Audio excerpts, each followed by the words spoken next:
चलिए बच्चों, अभी तक हम लोग कूलम्ब्स लॉ में वेक्टर और कैलकुलस पे क्वेश्चन किए हैं। आज इक्विलिब्रियम से रिलेटेड क्वेश्चन करेंगे।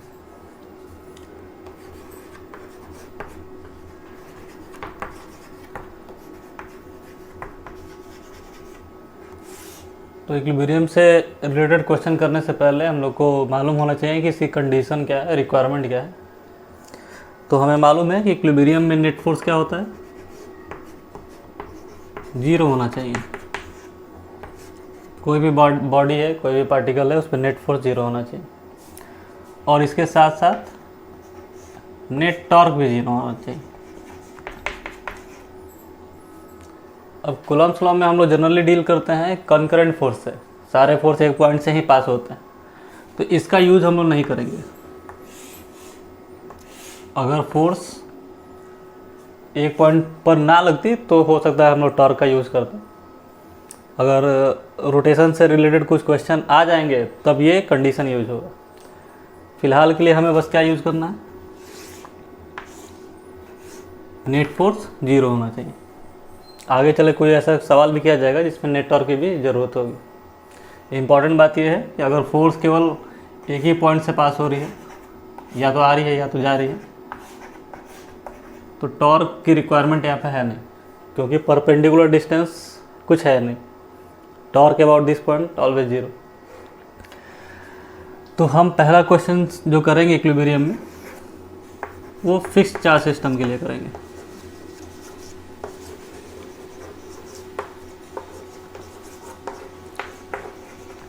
मतलब हमें कुछ चार्ज गिवन होंगे जो कि फिक्स होंगे। फिक्स होने का मतलब कि उन पे नेट फोर्स 0 है। कोई दूसरा चार्ज फिर लाएंगे और देखेंगे कि वो चार्ज कब इक्विलिब्रियम में होगा, कहाँ पर होगा।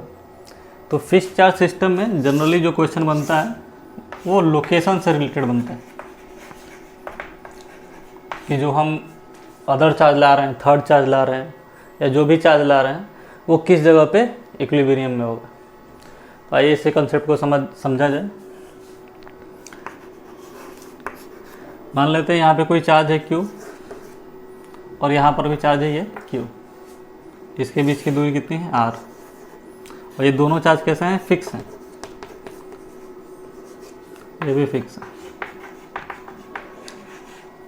इसका मतलब कि इस पे नेट फोर्स 0 है, इस पे नेट फोर्स 0 है। ये किसी भी वजह से ना इधर जा सकता है ना इधर आ सकता है। अब सवाल ये है कि किसी थर्ड चार्ज को हम लोग ला रहे हैं, स्मॉल q को, उसको कहाँ पर रखें कि इस थर्ड चार्ज पे नेट फोर्स 0 हो। अब इसको करने के बहुत सारे तरीके हैं। एक सिंपल सा तरीका है, वेक्टर एनालिसिस से आप सोच सकते हैं कि इस चार्ज पर फोर्स या तो इसके वजह से लगेगा या तो इसके वजह से लगेगा, मतलब 2 फोर्स लगेंगे। और वेक्टर में 2 वेक्टर का सम 0 तभी हो सकता है जब वो अपोजिट हो।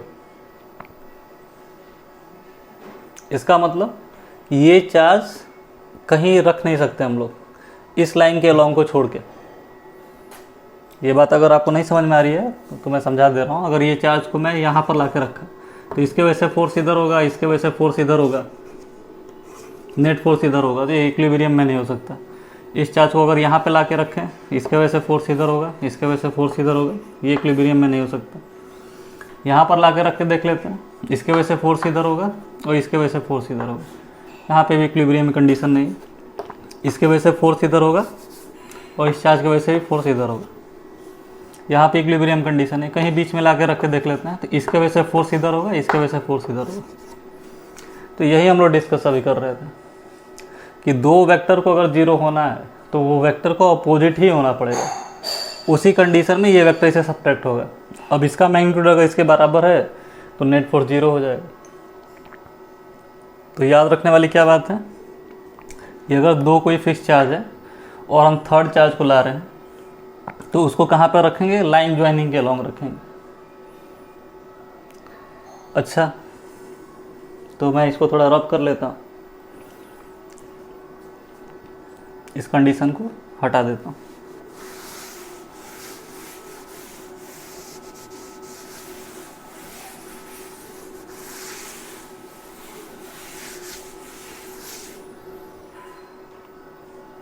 मान लीजिए फिर एक एग्जांपल हम ले लिए। ये क्वेश्चन है कोई, यहाँ पर एक चार्ज लिए और एक चार्ज यहाँ पे लिए, लेकिन इस बार ये जो चार्ज हैं जो अपोजिट नेचर के हैं, ये प्लस है तो ये माइनस है, और ये दोनों के दोनों चार्ज कैसे हैं, फिक्स है। मैं लिख नहीं रहा हूँ, ये दोनों चार्ज कैसे हैं, फिक्स है। तो फिर सवाल इसमें बना कि थर्ड चार्ज को कहाँ ला के रखें।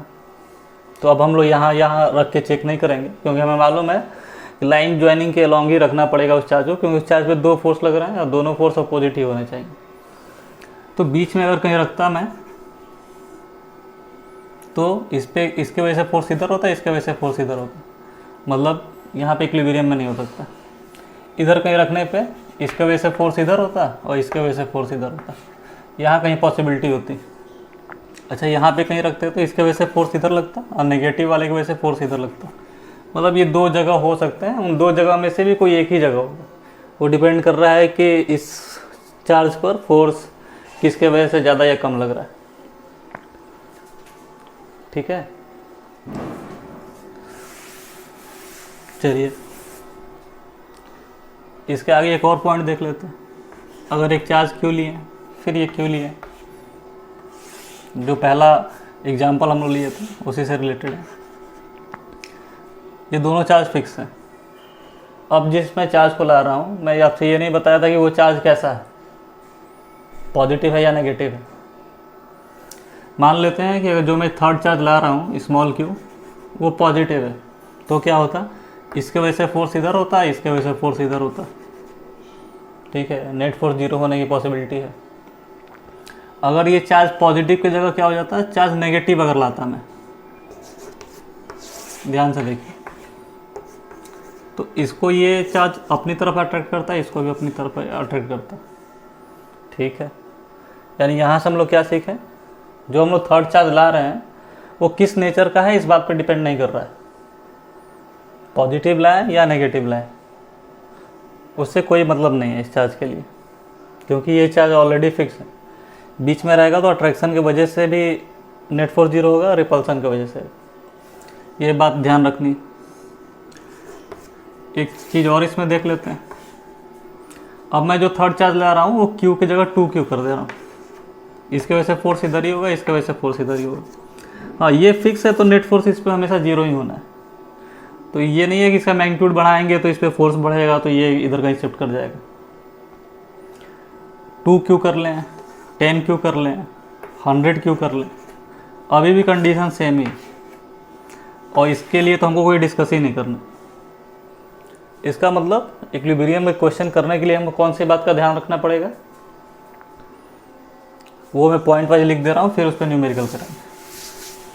बहुत ही इंपॉर्टेंट पॉइंट है, आप इसको थ्योरी की तरह समझ लीजिएगा तो न्यूमेरिकल करने में आसानी होगी। 2-3 पॉइंट हैं। अगर चार्ज जो हम ला रहे हैं, ठीक है, चार्ज जो हम ला रहे हैं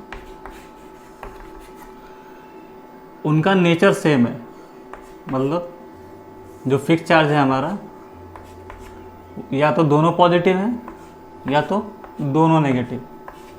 ये किसकी बात कर रहे हैं, फिक्स चार्ज की बात कर रहे हैं।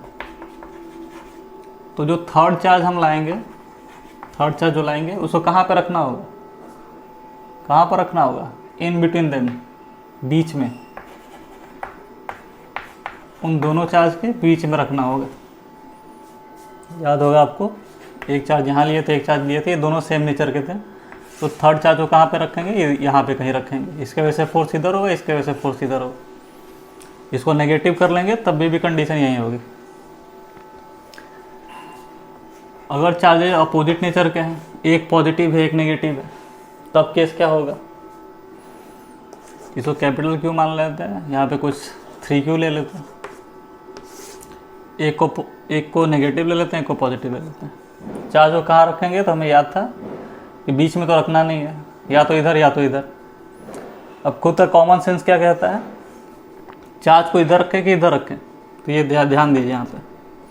यहाँ पे अगर मैं चार्ज रखता हूँ तो इसके वजह से जो फोर्स होगा वो कितना होगा, K capital Q small q by जो भी ये दूरी है x² मान लेते हैं, ये R है और ये क्या है x, और इसके वजह से क्या होता है 3KQ R + x का होल स्क्वायर। अच्छा, यहाँ पे अगर ये मैं चार्ज रखता तो क्या होता है, इसके वजह से यहाँ पे फोर्स कितना होता है 3k capital Q by x square, अगर ये दूरी x होती है तो आप देख सकते हैं कि एक तो इसका मैग्नीट्यूड ज़्यादा है इस चार्ज का, तो ऊपर का टर्म ज़्यादा हो जाता है, और ये दूरी कम है तो ये इन्वर्सली प्रोपोर्शनल है इसके, दूरी जितनी कम होगी ओवरऑल वैल्यू उतना ज़्यादा होगा। इसका मतलब यहाँ पे नेट फोर्स 0 नहीं हो सकता। यानी हम अपोजिट चार्जेस की कंडीशन में चार्ज को कहाँ पे रखेंगे, बीच में तो रखेंगे नहीं, और उस चार्ज के पास रखेंगे जिसका मैग्नीट्यूड क्या हो, कम हो।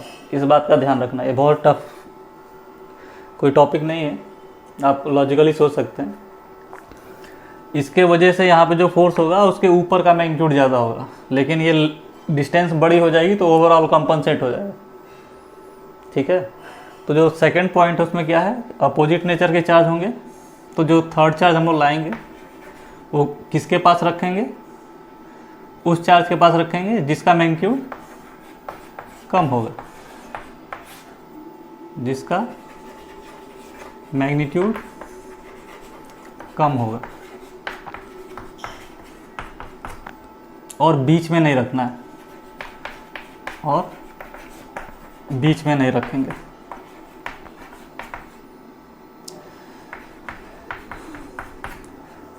ठीक है, ये दो बहुत ही इंपॉर्टेंट पॉइंट्स है। तीसरी और चौथी भी पॉइंट है वो मैं बता दे रहा हूँ, ऐसे ओरली लिखने की जरूरत नहीं है। जो हम चार्ज को ला रहे हैं उस चार्ज के नेचर पे डिपेंड नहीं कर रहा है, पॉजिटिव ला रहे हैं कि नेगेटिव ला रहे हैं। जो थर्ड चार्ज हम ला रहे हैं वो किस मैग्नीट्यूड का है इस बात पे भी डिपेंड नहीं कर रहा है।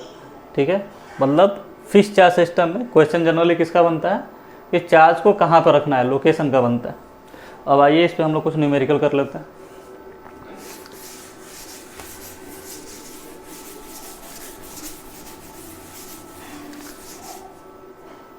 सबसे इजी न्यूमेरिकल से स्टार्ट करते हैं, जिसका आंसर आपको लॉजिकली भी मालूम होगा।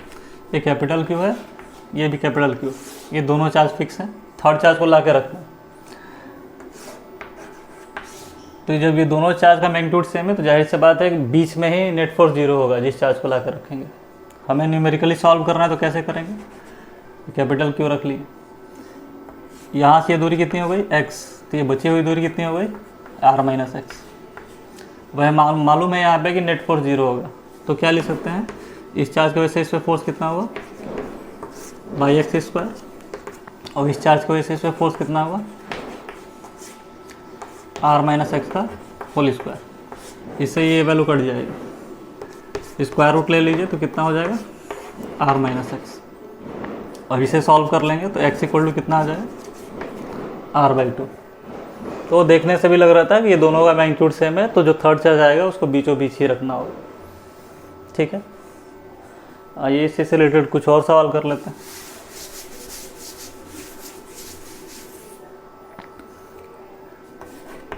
Q है ये, और यहाँ पर 4Q मान लेते हैं। ठीक है, दोनों चार्ज फिक्स हैं, और ये दूरी कितनी है r है। थर्ड चार्ज को कहाँ रखेंगे, बीच में ही रखेंगे, क्योंकि दोनों का नेचर कैसा है, पॉजिटिव है। अच्छा, लॉजिकल सी बात है, चार्ज वो किसके नज़दीक होगा, इसके नज़दीक होना चाहिए, क्योंकि इसका मैग्नीट्यूड ज़्यादा है। हालांकि हमको उसकी टेंशन नहीं लेनी है, हमें तो बस एज्यूम कर लेना कि ये दूरी कितनी है x, और ये कितनी है r माइनस एक्स। इसके वजह से इस पर फोर्स कितना हो जाएगा कि capital Q small q by x square, और इसके वजह से फोर्स कितना हो जाएगा 4kq small q upon r minus x का होल स्क्वायर। इससे ये कट जाएगा, स्क्वायर रूट ले लेंगे तो कितना हो जाएगा 2 अपॉन r माइनस एक्स। इसको सॉल्व करेंगे, r माइनस एक्स इधर जाएगा 2x, x उधर जाएगा 3x, यानी x इक्वल टू कितना हो गया r/3। अब खुद सोच सकते हैं x हम कहाँ से माने थे, यहाँ से माने थे। देखिए कितना आ रहा है r/3, मतलब आधे से इधर है अभी, तो जाहिर सी बात है इसके वजह से फोर्स ज़्यादा लगता है, तो ये चार्ज थोड़ा इधर ही रहता है। ठीक है, तो सेम नेचर के चार्ज पे क्वेश्चन हो गए हैं। आइए अब अपोजिट नेचर पे कर लेते हैं। मान लेते हैं यहाँ पे 9q चार्ज है और इधर कहीं -q चार्ज है। अब थर्ड चार्ज को कहाँ पे ला के रखेंगे, बीच में रख नहीं सकते, क्यों, यहाँ पे रखेंगे तो इसकी वजह से फोर्स इधर ही, इसकी वजह से भी फोर्स इधर ही, इक्विलिब्रियम की कंडीशन नहीं होगी। तो हम लोग क्या सीखे थे, अगर अपोजिट नेचर के चार्ज होंगे तो चार्ज को कहाँ पर रखना है, उस चार्ज के पास रखना है जिसका मैग्नीट्यूड कम है, और बाहर रखना है, बीच में तो रखना नहीं। मतलब यहाँ कहीं मान लेते हैं ये हमारे दोनों चार्ज कैसे थे, फिक्स थे। ठीक है, ये दूरी x हो गई और ये क्या है, r है। इसके वजह से यहाँ पे फोर्स इधर होता, इसके वजह से फोर्स किधर होगा, इधर होगा। क्या हो जाएगा, के Q capital Q into 9 r plus x का होल स्क्वायर, के Q capital Q by x square. इसको आप सॉल्व करेंगे तो कितना आ जाएगा, अंडर रूट ले लेते हैं 3/r प्लस एक्स 1/x, इधर जाएगा 3x हो जाएगा, उधर आएगा r प्लस एक्स हो जाएगा, फिर 2x हो जाएगा, यानी x इक्वल टू कितना आ जाएगा, r/2। ठीक है, इसे देख लीजिएगा, सॉल्व कर लीजिएगा। 3x r plus x, x इधर आएगा तो 2x equal to r equal to x equal to r/2। ठीक है, तो सेम नेचर के चार्ज पे क्वेश्चन हो गया, डिफरेंट नेचर के चार्ज पे क्वेश्चन हो गया। तो फिक्स्ड चार्ज सिस्टम पे क्वेश्चन ऐसे ही आता है। ठीक है, आइए अब इक्विलिब्रियम पे थोड़ा सा एसएचएम से रिलेटेड क्वेश्चन करते हैं। क्यों करते हैं वो उसका भी डिस्कशन हो जाएगा। तो मुझे लग रहा है कि ये आपको समझ में आ गया होगा। स्कूल पॉइंट ऑफ व्यू से बहुत ही फेमस क्वेश्चन है, ऐसे क्वेश्चन आते रहते हैं। ठीक है, तो अभी हम लोग पढ़ रहे थे कि हम लोग का टॉपिक क्या था, इक्विलिब्रियम पढ़ रहे थे। इक्विलिब्रियम भी बहुत तरीके का होता है। कैसा होता है, स्टेबल होता है, अनस्टेबल होता है और न्यूट्रल होता है। ठीक है, आप ये क्लास 11th में वर्क एनर्जी पावर चैप्टर में पढ़े होंगे, तो हम इसके बहुत डिटेल में नहीं जाएंगे, लेकिन इतना पढ़ लेंगे कि हमारा काम हो जाए। तो देखिए, इसकी एनालिसिस करते हैं। डिफरेंशियल फॉर्म में नहीं लिखूंगा इसका पता करने का, बस ये एनालिसिस के लिए लिख रहा हूँ कि अगर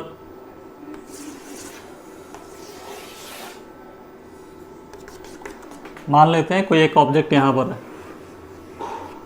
और एक ऑब्जेक्ट यहाँ पर है और एक ऑब्जेक्ट यहाँ पर है। ठीक है,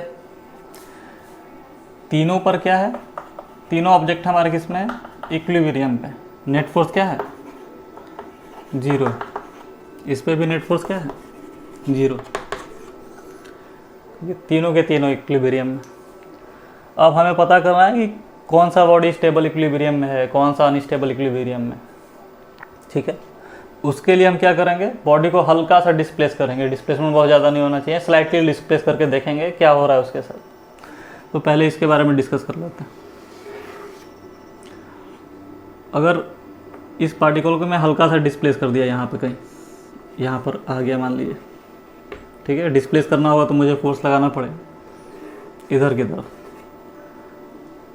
फिर ये फोर्स को रिलीज करते हुए, जैसे ही रिलीज करेंगे बॉडी किधर की तरफ आ जाएगी, वापस आ जाएगी अपनी जगह पे।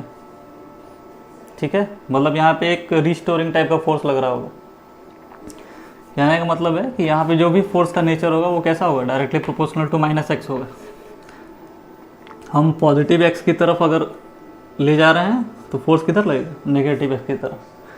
तो ये किस टाइप के इक्विलिब्रियम में आ जाएगा, स्टेबल में।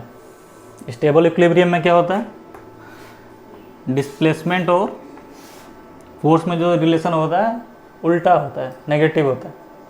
बॉडी को जिधर डिस्प्लेस कर रहे हैं उसके अपोजिट में फोर्स लगती है और बॉडी अपने ओरिजिनल पोजीशन को रीगेन करने की कोशिश करती है। जो भी इसका ओरिजिनल पोजीशन है उसको रीगेन करना चाहती है कि वो खुद स्टेबल हो जाए। एक और चीज़ आपसे आप सीख सकते हैं कि अगर मैं इस लेवल को, इस एक्सिस को रेफरेंस पॉइंट मान लूँ, तो इस रेफरेंस से ये पार्टिकल कुछ हाइट नीचे पे है। इसका मतलब इसकी पोटेंशियल एनर्जी कितनी है, जो भी होगी नेगेटिव होगी। ठीक है, तो आपको क्या याद रखना है, स्टेबल इक्विलिब्रियम केस में पार्टिकल को अगर डिस्प्लेस किए हैं उसके मीन पोजीशन से।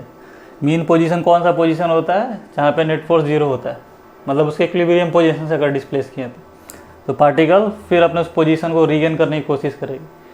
फोर्स और एक्स में रिलेशन उल्टा होता है और पोटेंशियल एनर्जी नेगेटिव होती है। अब मैं इसकी बात करता हूँ, अगर मैं इसको हल्का सा डिस्प्लेस करूँ तो ये क्या हो जाएगा, क्या ये यहाँ वापस आ सकता है? नहीं है, ये स्लाइड कर जाएगा। मतलब मैं जिधर की तरफ डिस्प्लेसमेंट कर रहा हूँ फोर्स भी उधर ही एक्ट करने लग रही है। ये फोर्स यहाँ पे डायरेक्टली प्रोपोर्शनल टू किसके, एक्स है। ऐसे इक्विलिब्रियम क्या हो जाते हैं, अनस्टेबल हो जाते हैं, जो अपने ओरिजिनल पोजीशन को रीगेन नहीं कर पाते हैं। अगर ये रेफरेंस पॉइंट है, इससे ये कुछ पॉजिटिव हाइट पे है, तो पोटेंशियल एनर्जी यहाँ पर क्या हो जाएगी, पॉजिटिव हो जाएगी। इस टाइप के इक्विलिब्रियम को अनस्टेबल कहते हैं। इसको डिस्प्लेस करने से क्या होगा, पार्टिकल यहाँ पर आ जाएगा लेकिन पोटेंशियल एनर्जी में कोई चेंज नहीं आएगा। यू कितना हो जाएगा, 0। इतनी चीज़ों को आपको ध्यान में रखना है, तो आप इक्विलिब्रियम पे थोड़े अच्छे सवाल कर लेंगे।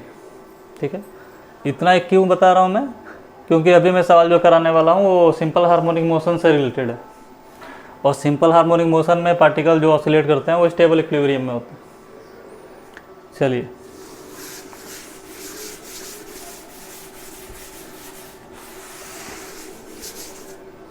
ठीक है, तो पहले तो ऐसी कंडीशन बना लेनी है जहाँ पे पार्टिकल कहाँ पर हो, इक्विलिब्रियम कंडीशन में।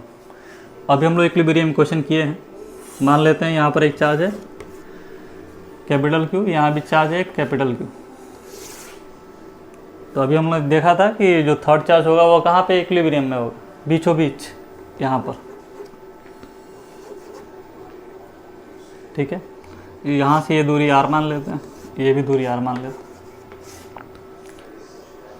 अब मुझे क्या करना है, इसको हल्का सा डिस्प्लेस करके देखेंगे। अगर मैं इस चार्ज को हल्का सा डिस्प्लेस किया ऊपर, ये डिस्प्लेसमेंट थोड़ा सा है, इसके वजह से फोर्स किधर लगेगा, इधर लगेगा, इसके वजह से फोर्स इधर लगेगा, नेट फोर्स ऊपर लगेगा, तब तो भाग जाएगा। जिधर डिस्प्लेसमेंट कर रहे हैं फोर्स भी उधर ही लग रहा है। इसका मतलब ये कैसा इक्विलिब्रियम में, ध्यान से देखिए, इसके वजह से फोर्स इधर है, इसके वजह से फोर्स कैसा है, इधर है। नेट फोर्स किधर है, इधर की तरफ। पार्टिकल को डिस्प्लेस किधर किए हैं, इस डायरेक्शन में। फोर्स भी किधर है, इसी डायरेक्शन में। ये किस टाइप का इक्विलिब्रियम हो गया, अनस्टेबल इक्विलिब्रियम हो गया। सेम क्वेश्चन है, कंसेप्ट को समझिए, न्यूमेरिकल इससे बात किया जाएगा। अगर ये चार्ज नेगेटिव होता और इसको हल्का सा ऊपर डिस्प्लेस करते, अब इस चार्ज पे इसकी वजह से फोर्स किधर होता, इधर होता, और इसके वजह से चार्ज पे फोर्स किधर होता, इधर होता। तो नेट फोर्स किधर आता, इधर की तरफ। ध्यान से देखिए, अभी जो पहले वीडियो बताया है उसी से रिलेटेड है। पार्टिकल को डिस्प्लेस किधर किया हमने, इधर एक्स की तरफ। नेट फोर्स किधर आ रहा है, इसके अपोजिट। ये पार्टिकल क्या करेगा, नीचे की तरफ आएगा। नीचे आते आते आते आते मोमेंटम की वजह से फिर इधर आ जाएगा। जैसे ही इधर आएगा ये फिर फोर्स इधर लगाने लगेगा, ये फिर फोर्स इधर लगाने लगेगा।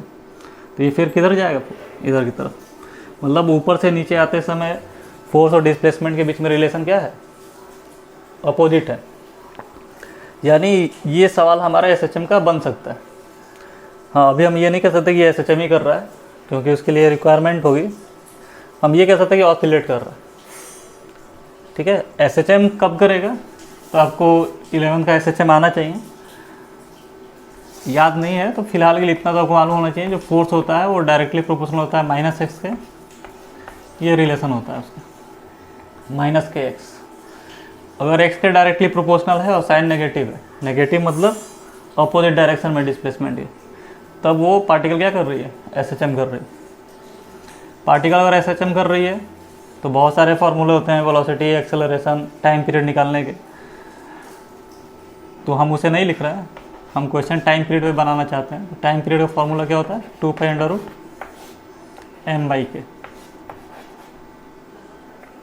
ठीक है, बस हमें इतना ही समझना है।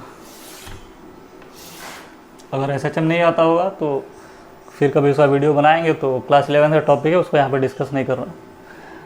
कितने बच्चों को शायद डिफरेंशियल फॉर्म उसका याद हो, तो डिफरेंशियल फॉर्म क्या होता है इसका, d2x/dt² + ω²x = 0। शायद इससे आपको कुछ याद आ रहा हो, एसएचएम से रिलेटेड क्वेश्चन।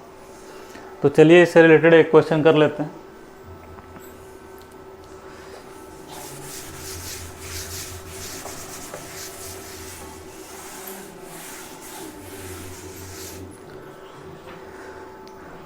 हमने दो चार्ज ले लिया, यहाँ पर एक और यहाँ पे, ठीक है। इसके सेंटर पे जो चार्ज लिए हैं, ठीक है, उसका मैग्नीट्यूड कितना है -q और इसका मास कितना है m, ठीक है। क्वेश्चन में दिया है आपको कि चार्ज को हम डिस्प्लेस किए x दूरी पे, ठीक है। ये दूरी हमारी r है, ये भी r, और एक कंडीशन आपको दी रहेगी। क्यों दी रहेगी वो न्यूमेरिकल सॉल्व करने के अंत में पता चलेगा कि जो x डिस्प्लेस किया गया है वो बहुत ही छोटा है, किससे, r से, ठीक है। तो क्वेश्चन क्या पूछा है कि पार्टिकल जो ये ऑसिलेशन कर रहा है उसका टाइम पीरियड बताइए। चलिए हम मान लेते हैं कि इसको हल्का सा डिस्प्लेस किए, कहाँ पर आ गया ये, यहाँ पर आ गया। इस चार्ज की वजह से इस पर नेट फोर्स किधर होगा, इधर की तरफ, इस डायरेक्शन में। इस चार्ज की वजह से इस पर नेट फोर्स किधर होगा, इधर की तरफ, इस डायरेक्शन में। ये r है, ये x है, ये वैल्यू कितनी हो जाएगी, √r² + x²। ये वैल्यू भी कितनी हो जाएगी, √r² + x²। अब मैं थोड़ा इसको नीचे बना लेता हूँ। एक फोर्स इधर लग रहा है, एक फोर्स इधर लग रहा है, ठीक है। ये हमारे दो वेक्टर हो गए। एंगल कुछ मालूम नहीं है तो हमको खुद से एज्यूम करना पड़ेगा। मान लेते हैं ये एंगल थीटा है, तो ये भी एंगल क्या होगा, थीटा होगा। क्यों, ये दूरी इक्वल है तो ये आइसोसेलेस ट्रायंगल ही बन रहा है, तो ये एंगल और ये एंगल इक्वल हो जाएगा। फोर्स का ये कंपोनेंट हमारा क्या हो जाएगा, F cos थीटा, सॉरी क्या हो जाएगा, F sin थीटा, और ये भी कंपोनेंट क्या हो जाएगा, F sin थीटा। तो ये वाला फोर्स का कंपोनेंट और ये वाला कंपोनेंट क्या हो जाएगा, कैंसिल आउट हो जाएगा, क्योंकि अपोजिट वेक्टर होगा। फोर्स का एक कंपोनेंट इधर आएगा और इस फोर्स का भी एक कंपोनेंट इधर आएगा। कितना आएगा, F cos थीटा, और ये भी आएगा F cos थीटा, तो टोटल कितना हो जाएगा, 2F cos थीटा। बस इसको कैलकुलेट कर लेंगे, हमारा आंसर आ जाएगा। तो नेट फोर्स हमारा कितना है, F नेट कितना है, 2F। F क्या होता है, K Q1 Q2 by r²। r कितना है हमारा पे, x² + r²। अंडर रूट को स्क्वायर करेंगे तो अंडर रूट हट जाएगा। कॉस थीटा क्या होगा, ध्यान से देखिए, ये वाले ट्रायंगल में ये एंगल हमारा थीटा है, तो कॉस थीटा क्या होता है, b/h। बेस ये हो गया, h ये हो गया, तो क्या लिख लेंगे, x अपॉन में r² + x² 1/2, ठीक है। अब इसको क्या लिख सकते हैं हम लोग, 2k capital Q small q x divided by r² + x² का पावर 3/2, ठीक है। ये हमारा नेट फोर्स आ गया। क्या ये SHM कर रहा है, नहीं। क्यों, SHM के लिए रिक्वायरमेंट क्या था कि F जो है -kx के प्रोपोर्शनल, इसीलिए ये कंडीशन दी रहती है हमारी कि ये x बहुत ही छोटा होगा r से। ये ऑसिलेशन कर रहा है, अभी पार्टिकल ऑसिलेट कर रही है। जेईई में ऐसा बहुत क्वेश्चन आता है, थोड़ा सा कंफ्यूजन क्रिएट करने के लिए। बच्चे सोचते हैं कि पार्टिकल ऐसे ऐसे कर रहा है तो SHM कर रहा है, कोई ज़रूरी नहीं। इस कंडीशन को लगाएंगे तो यहाँ से हम x को इग्नोर कर सकते हैं, r के रिस्पेक्ट में x बहुत ही छोटा है, तो ये टर्म किस में कन्वर्ट हो जाएगी हमारी, नेट फोर्स क्या हो जाएगा, 2 capital K small q capital Q x upon r² का पावर 3/2, मतलब r³, ठीक है। अब आप इसको रिलेट कर सकते हैं इससे। देखिए यहाँ पर x है, 2 कांस्टेंट है, k कांस्टेंट है, कैपिटल Q कांस्टेंट है, स्मॉल q कांस्टेंट है, और r भी कांस्टेंट है, ये दूरी कांस्टेंट है, ठीक है। इसका मतलब ये SHM कर रहा होगा। कुछ बच्चों को डाउट होगा कि माइनस साइन सर नहीं आया इसमें, तो माइनस साइन इसलिए नहीं आया क्योंकि मैं लॉजिकली मुझे मालूम है कि फोर्स और डिस्प्लेसमेंट में रिलेशन कैसा है, अपोजिट है। पार्टिकल को मैं इधर की तरफ डिस्प्लेस किया और फोर्स लग किधर रहा है, नीचे की तरफ, तो मैं लॉजिकली जानता हूँ, अदरवाइज वेक्टर फॉर्म में लिखता तो ये वेक्टर नीचे की तरफ है, तो यहाँ पे -j हो जाता, तो उससे कन्फ्यूज नहीं होना है आपको। अगर आप चाहते हैं कि माइनस साइन भी आए तो इसको वेक्टर फॉर्म में लिखिएगा, और अगर आपको मालूम है कि डिस्प्लेसमेंट का अपोजिट फोर्स लग रहा है तो कोई दिक्कत है नहीं। तो हमें क्या निकालना था, टाइम पीरियड निकालना था। ये वैल्यू हमारी कितनी हो गई, के हो गई। टाइम पीरियड कितना हो जाएगा, हमारा जो आंसर आया वो कितना आया, T equal to 2π√m/k। m हो गया और k क्या है, x को छोड़ के जो भी है वो वैल्यू क्या है, तो k हमारा कितना है 2k capital Q small q by r3। ये हमारा टाइम पीरियड। तो मुझे लग रहा होगा कि आपको ये अच्छे से क्लियर हो गया होगा। कोई डाउट होगा तो कमेंट में बताइएगा, ठीक है। मैं एक क्वेश्चन दे रहा हूँ आपको खुद प्रैक्टिस करने के लिए।